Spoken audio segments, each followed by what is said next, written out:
What's that? There's something in front of me. Things on all sides of me, man. I'm boxed in or something. I can't even move. You know, I'm a little claustrophobic.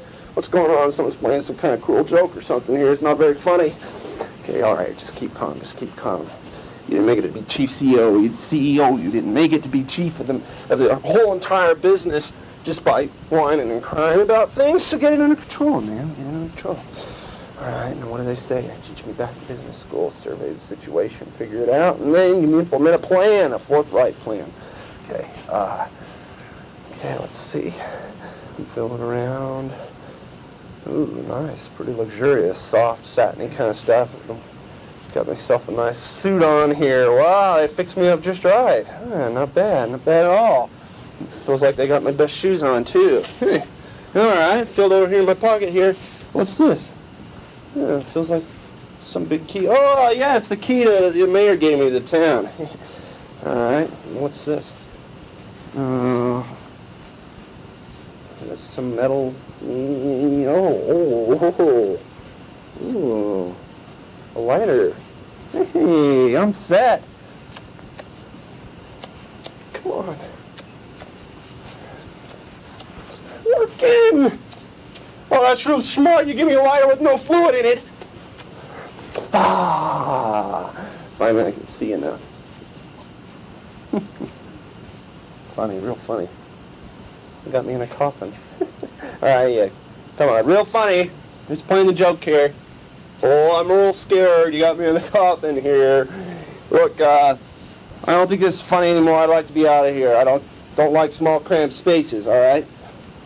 Somebody out there, come on. Come on. Open up. Open up. Yeah, they probably got me out in the garage. Bob Fenders, they got me out there in this garage, and they're playing a little prank on me. And pretty soon they're going to all come and laugh and open it up, and we'll have a great little Halloween party. Real funny. My wife must have helped them drug me or something. Real cute and clever. All right. Nice lighter, though. It's got some kind of inscription on it. If I turn it just right and the light bounces off the satin above me, I can see it. It says, where there's a will, ... Yeah, they know me well. They know me well, all right. Yeah, they know my motto. That's how I built that company up from nothing. And that's how I'm going to come out of here and show them all. And heads are going to roll. Heads are going to roll, because when I find out who did this, I'm going to fire them all. You hear me out there? I'm going to fire whoever put me in here. Now, I want you to let me out of here on the count of 3. 1. All right, come on, I'm getting impatient. 2. Why it sounds so hollow and muffled in here, man. It sounds like so. All right, that's it. 3. All right, that's it. Open up. You're all fired. Okay. All right. Well, then I'll have to prove to them I can get out. It must be what they're trying to do, test me to see, how resourceful I am. They gave me a key and a lighter. How can I do this? Okay. Better turn off the lighter first. Save the oxygen. They told me that Boy Scouts, you burn up your oxygen in a small cramped space. Okay. Oh, there's a will. All right. All right. Think. Okay. Start feeling around on the satin kind of stuff and pry around at the edges until I finally find something that looks like I can grab it. And man, I have to haul on it. I really have to tear it, but it finally gives way. All right. These feathers all over. Feathers in my nose. Feathers in my throat. I can't hardly breathe. Yeah, I should have tarred better than me. All right. So I pack it all down here and rip it off. And then take off my jacket because I'm sweating so much. I can't even hardly breathe. I'm so constricted in here. Take off that stupid tie, one I hate. I don't know how to pick that tie. If they bury me in something a little more appropriate. If you play any kind of tricks on me, I'll get you back. And then I take off that pants that I had on because I need to breathe a little bit. Got to move around. Okay, I'm practically naked, but that's all right. No one's around. And out of necessity, large things are required, and that's what I was going to do. Is going to come out in a big way and prove to them that no one can hold me down. I'm boss and in control. Okay, so then I get the lighter out. Come on. I'll shake a little bit. on. All right. She's burning, and I start burning a little ovular circle there, up there on the top of the coffin. And I'm burning around, about the size of all my torso, my head, make sure I can get through it. And I burn in a circle, and that's patient. It's a patient thing. That's part of business. You got to learn to work slowly, you know, and build up from scratch. If you grow too fast, then you're going to have problems. Your whole company will fall in on you. So I'm burning around in circles, and pretty soon I can smell the tar and the smoke in there. That's about all I can smell. The stench of it is making me gag and want to puke. So I burn it around, and finally I click off the lighter. And it's burning enough on its own now that I can blow. And every time I do, it glows like a bloody red skeleton there right in front of my face. And the heat of it feels kind of good, but it's a little bit too good. It's awful hot now. And the embers and ashes start falling off and burning little holes in my skin like that white sulfur stuff they gave me back in Vietnam. And I'm sitting there poking it out as best I can. It squelches to a stop, burning there in my blood. Alright, okay. I get the key out now. It's really burned pretty well, and I got to work fast because my oxygen's definitely going, and I can't hardly stand the smell of that tar and stuff anymore. So I start digging with the edge of that big old key the mayor gave me around, and all ashes are falling all over me, man. Alright. Keep it under control, and I start digging around outside of that oval, and then pretty soon I grab that jacket from down on the bottom there. I'm covered with sweat and slime now and that tar and stuff. And I get that jacket and wrap around my arm, mash on the ceiling a couple times. Whoa! Oh, the fire falls all over me. I'm swatting it out and smacking it, doing a dance down there. I would have loved to have seen myself. I would have loved to have seen that. Okay, now get the lighter. No good. Thank goodness it was a pine box and it wasn't a metal box, cheapskate. I'm looking up above me now. That oval hole fell right in. So did a bunch of dirt and slime, and a bunch of roots are starting to sag right there by my face. I'm really underground. What are you trying to do to me? I'm really underground. I'm not going to put my hands in that muck. Reminds me of the old days when I was hauling trash. I will not do it. I refuse. Someone better get me out of here. I'm looking up there at the roots and the mud. I don't even want to mess with it. All of a sudden a maggot falls on my upper lip. I have to swipe it off with my tongue. All right, I'm tired of this. I'm coming out. And so I start digging. And all that dirt falls in those little holes in my chest. It's going to be some bad infection. That's all right. I'll squeeze it, clean it out a little bit. And pretty soon I'm digging hard enough that I've built a little ramp underneath my back. And I'm able to sit up a little bit. And the rest of the dirt I slime over the top of my body, and I pack it down in the bottom of the coffin with my feet. I hear how in World War I they do this kind of stuff. They dig mole-like underneath the ground. They pull it from their head and stomp it with their feet, and they live underground for a week that way, making a little tunnel as they go like a worm. And that was my plan. I was working my way out. I was standing up pretty high. The water was starting to cascade in. A couple of rats were digging around in little tunnels in there, and I'd have to put my arm down there and give them a piece of meat to chew on for a while so that they wouldn't come in and start chewing on my face. Pretty soon I was up pretty high, and I was digging well enough that my nails were all pulled back and bent back. And all my hair was falling off my head because I was banging my head up against the dirt every now and then and scraping pretty hard. And I had to chew my way through a couple of roots as I'm leaving, but that's all right, because where there's a will. And I'm out. I'm almost out.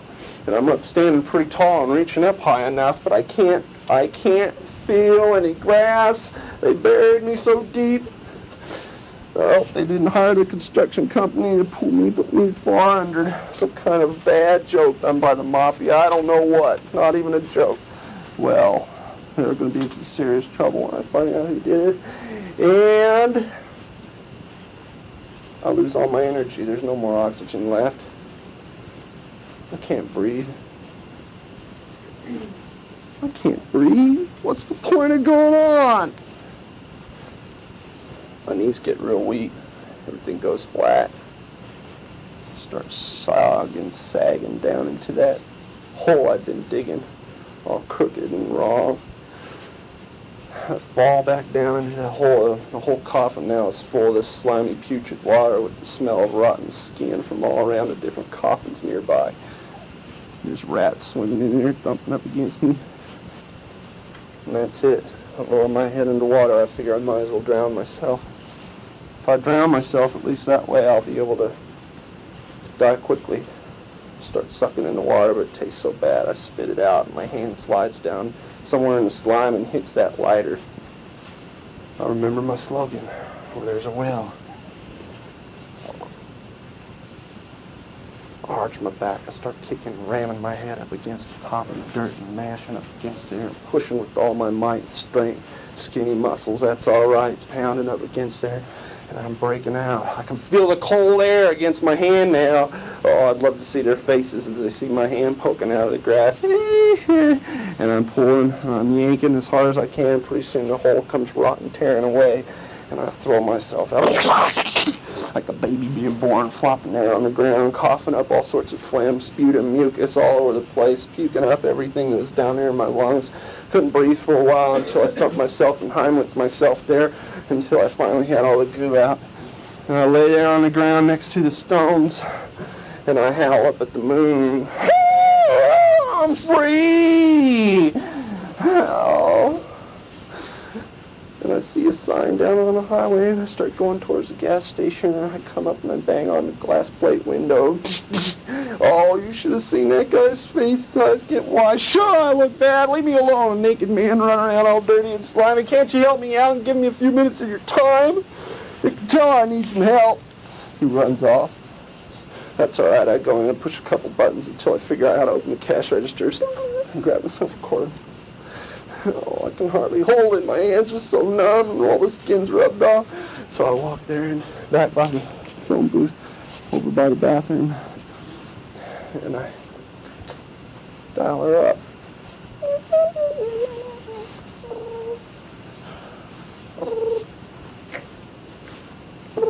Wife is never there when I need her.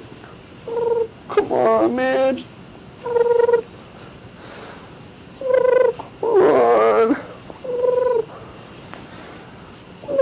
Answer the phone.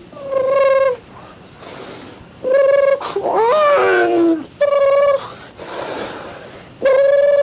Come on.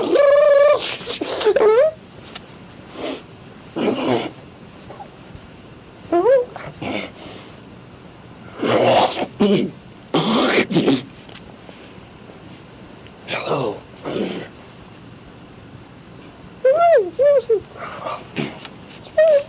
I'm a match.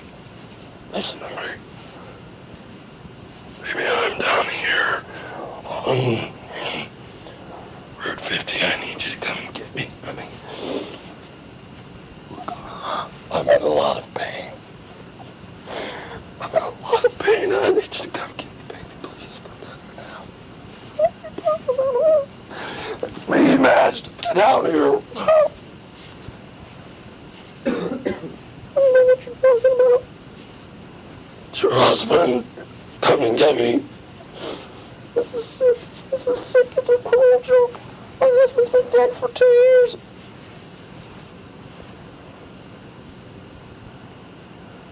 He dropped the phone there and left it swinging. Kick open the bathroom door. Look in the mirror. I could see all the worms fomenting out of my nostrils, and I could see all the skin flaking off and ribbons like bacon and the yellow fat curled up from underneath. All my hair's gone. Seeing in my neck and synapses and all the muscles in there moving. No good, no good. Oh, there's Will, come on! It's all right. I made my bed, I guess I ought to lie in it. Start walking back to the graveyard. See my tombstone there.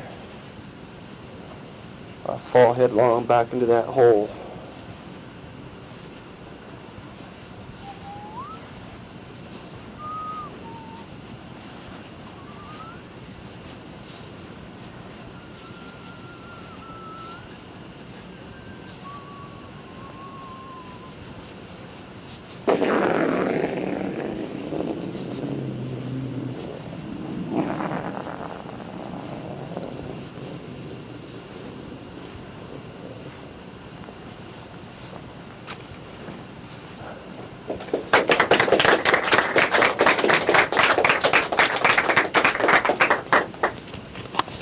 Happy Halloween, guys.